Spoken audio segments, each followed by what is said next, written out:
Fajar menyingsing di atas sirkuit Mandalika, menjanjikan hari yang panas dan pertarungan yang lebih panas lagi. Di dalam garasi Kencana Merah, Rio Hartanto berdiri di depan dinding monitor yang menampilkan gelombang data telemetri.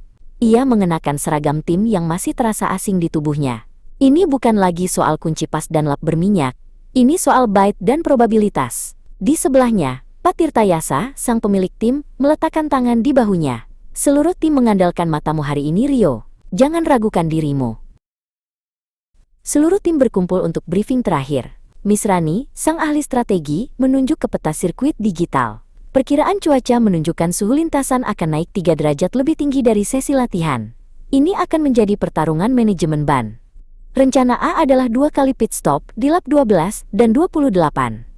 Tapi, ia berhenti sejenak, menatap Rio. Data real-time dari Rio akan menjadi penentu akhir. Saat tim bubar, Rio tetap terpaku di kursinya. Dari posisinya di pit wall, ia bisa melihat para engineer dari tim lain. Lulusan universitas teknik ternama dari Eropa dan Jepang, berbicara dalam jargon yang terdengar seperti bahasa asing. Ia tiba-tiba teringat ibunya, bertahun-tahun lalu, mengepel koridor di sirkuit ini. Perasaan sebagai orang luar menyergapnya dengan kuat. Bisakah ia benar-benar bersaing di level ini? Lampu start padam. Kencana Merah melesat dari grid, dan Yusuf berhasil mempertahankan posisinya di urutan keempat. Beberapa lap pertama berlalu dengan ketegangan yang terkendali. Rio memantau setiap metrik, suhu ban, tekanan, konsumsi bahan bakar. Jari-jarinya menari di atas keyboard, menjalankan diagnostik, dan membandingkan data aktual dengan model prediksi mereka. Lap ke-7. Sebuah peringatan kuning berkedip di layar Rio. Degradasi ban belakang kiri 15% lebih cepat dari proyeksi. Lapornya melalui headset, suaranya tenang meski jantungnya berdebar kencang. Suhu lintasan lebih ganas dari yang kita duga. Upi, yang mendengarkan dari garasi, mengumpat pelan. Miss Rani, kita tidak akan bisa bertahan sampai lap 12, kata Rio dengan tegas. Saya sarankan kita masuk pit sekarang, ganti strategi menjadi 3 kali pit stop. Kita akan kehilangan posisi di lintasan, tapi kita bisa menebusnya dengan kecepatan di akhir. Miss Rani ragu. Itu pertaruhan besar, Rio. Keluar dari rencana akan mengacaukan segalanya. Pak Tirtayasa menatap mata Rio melalui pantulan layar. Ia melihat keyakinan di sana, bukan kesombongan, melainkan pemahaman mendalam yang lahir dari data dan insting. Percayai datamu, Rio, kata Pak Tirtayasa ke mikrofonnya. Yusuf, bersiap untuk masuk pit di akhir lap ini. Lakukan, keputusan telah dibuat. Kencana Merah meluncur ke jalur pit. Tim mekanik bergerak dengan presisi seperti balet. Dalam 8,7 detik, 4 ban baru terpasang, dan mobil kembali melesat ke lintasan. Mereka turun ke posisi ke-11. Pertaruhan telah dimulai.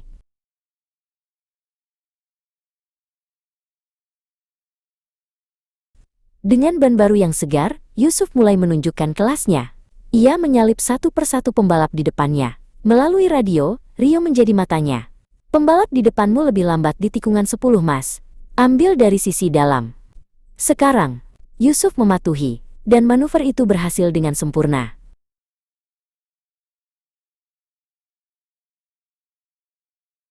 Di pit wall tim Elang Hitam, Baskara berteriak di radionya, "Ada apa dengan kecepatan Yusuf?" Para engineer-nya panik. Mereka terjebak dengan strategi lama mereka, dan ban mereka mulai aus. Rio melihat data mereka dan tersenyum tipis. Mereka telah memaksa sang pemimpin untuk bereaksi.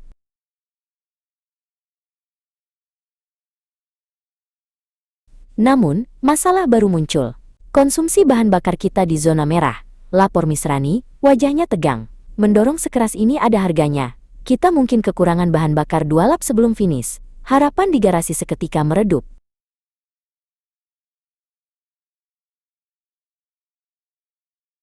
Pikiran Rio berpacu. Ia teringat balapan liar di malam hari, di mana efisiensi adalah segalanya. Strategi sapu lidi, bisiknya. Lalu lebih keras ke mikrofon. Mas Yusuf, kita akan melakukan slipstreaming.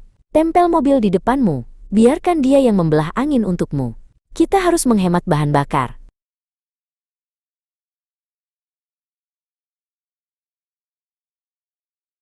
Slipstreaming di Mandalika? Kamu gila yo, balas Yusuf dari kokpit. Risikonya terlalu besar. Lebih besar risikonya kalau kita berhenti di tengah lintasan, balas Rio dengan tenang. Saya sudah hitung.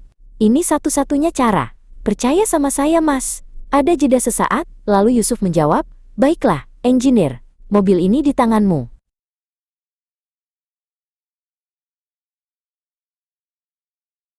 Yusuf dengan ahli menempatkan kencana merah, tepat di belakang mobil di posisi ketiga. Jaraknya hanya beberapa sentimeter. Dari luar, itu terlihat seperti tarian berbahaya dengan kecepatan 280 km per jam. Di layar Rio, angka konsumsi bahan bakar mulai stabil. Rencananya berhasil.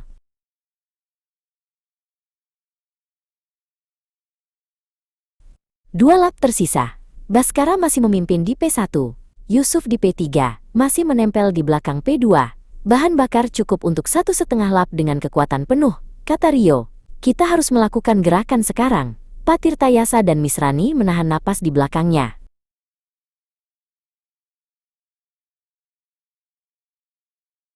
Di ujung lintasan lurus ini, Mas, perintah Rio, suaranya mantap. Gunakan semua sisa bahan bakar dan cengkeraman ban. Sekarang. Yusuf keluar dari slipstream. Kencana merah seolah melompat ke depan, raungan mesinnya memekakkan telinga. Ia melaju berdampingan dengan mobil P2.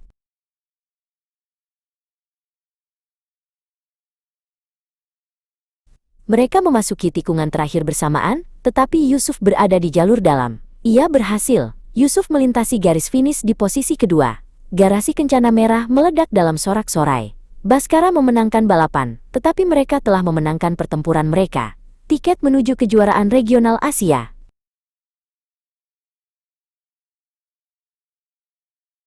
Yes, kita berhasil, teriak Yusuf di radio, suaranya serak karena emosi. Strategi Sapulidimu berhasil, engineer. Kata engineer itu diucapkan tanpa keraguan, terdengar seperti musik di telinga Rio.